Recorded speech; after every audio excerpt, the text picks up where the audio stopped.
Regarding naman sa pag-dispose natin ng langis mga tol, ganito yung ginagawa ko. Kukuha lang kayo ng mga pinaglumaan yung lagayan ng langis. Ito naman yung langis na nakuha natin kanina mga tol. Ito na mga tol, yung nakuha nating langis. Pwede yan diretso sa basurahan kasi gagamitin yan ng mga makakuha. Beng, hulog yung pera mo. Gamit tayo ng 12mm na socket wrench.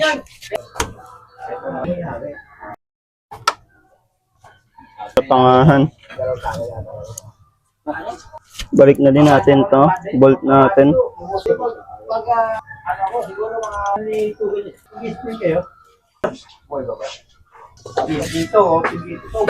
Oil cap mga tol. Gamit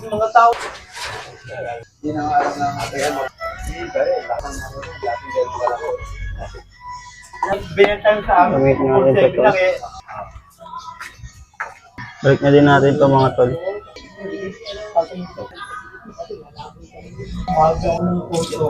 Tapos na tayo mag-change oil mga tol. Dito naman tayo sa gear oil. 12mm lang ulit.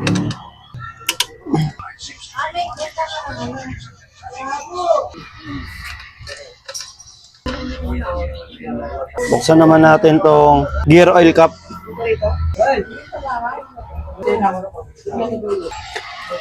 Dahil wala pa tayong gear oil from Gulf, ito muna gagamitin natin, yung stock Yamalube.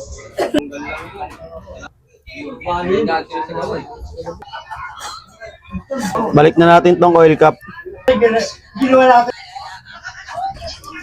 Tapos na tayo mag-change oil mga tol, reset naman natin yung odometer natin. Pipindutin nyo lang tong menu.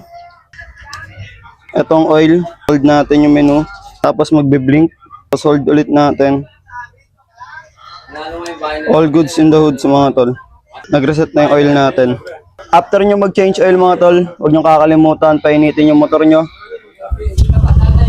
Para mag-circulate agad yung langis na nilagay nating bago.